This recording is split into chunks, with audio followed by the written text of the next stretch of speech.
Welcome to office zone. আজকে আমি Adobe ইলিস্ট্রেটরের একটি গুরুত্বপূর্ণ সমস্যার সমাধান দেখাবো। তো সমস্যাটি হলো, দেখেন, আমরা অনেকেই জানি অ্যাডোবি ইলিস্ট্রেটরে বা ফটোশপে যখন আমরা ডিজাইন করি, তখন ডিজাইন করার সময় কোনো না কোনো ক্ষেত্রে যে কোনো পিকচার আমরা ডাউনলোড করি বা ডেস্কটপ থেকে যে কোনো ছবি নিয়ে ডিজাইন করে থাকি। তো মূলত অ্যাডোবি ইলিস্ট্রেটরে আমরা যখন কোনো ছবি বা যে কোনো পিকচার নিয়ে ডিজাইন করি, তখন ওই ছবিগুলো যদি আমরা ডিজাইন করার পর ফাইলটি যখন ওপেন করব, তখন কিন্তু একটা ওয়ার্নিং দেয়। তো ওয়ার্নিংটি হলো, দেখেন, আমি যদি দেখাই আপনার ওয়ার্নিংগুলো, এই যে ওপেনে গেলাম, আমি একটা ফাইল ওপেন করছি, যেমন এই ফাইলটা ওপেন করলাম, দেখেন আমার কিন্তু এখানে একটা ওয়ার্নিং দিতেছে, তাই না?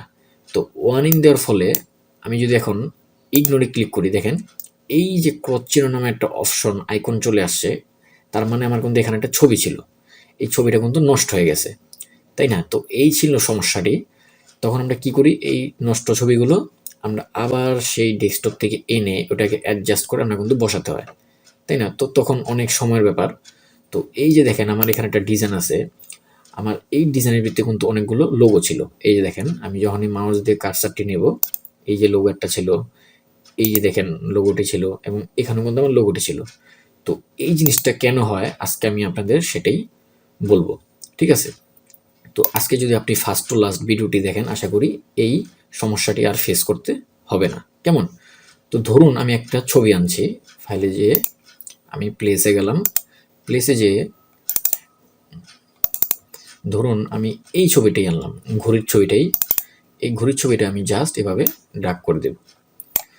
আপনি একটু লক্ষ্য করেন, আমি যখন এই ছবিটা আনছি, এখানে কিন্তু একটা ক্রস চিহ্ন চলে আসছে, তাই না?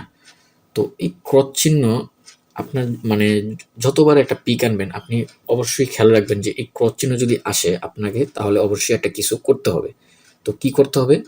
আপনি জাস্ট এই যে দেখেন উপরে, আপনি যখন একটা পিকচার আনবেন, আনার পর আপনি উপরে দেখবেন এই যে এমবেড নামে একটা অপশন আছে, জাস্ট এটা ক্লিক করে দিবেন। দেখেন ক্রস চিহ্নটা কিন্তু চলে গেছে, তাই না?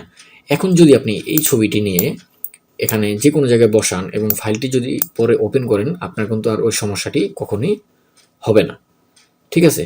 তাহলে আপনি যতবারই পিকচার আনবেন, আপনাকে খেয়াল রাখতে হবে যদি ক্রস চিহ্ন আসে, আপনাকে জাস্ট এখান থেকে এমবেড অপশনটা ক্লিক করে দিতে হবে, ঠিক আছে? তো এইভাবে করে কিন্তু আপনি জিনিসগুলো খুব সহজেই সলভ করতে পারবেন। তো ভিডিওটি যদি ভালো লেগে থাকে, অবশ্যই সাবস্ক্রাইব এবং লাইক দিয়ে পাশে থাকবেন। ভিডিও আজ এ পর্যন্তই। সবাই ভালো থাকবেন। আল্লাহ হাফেজ।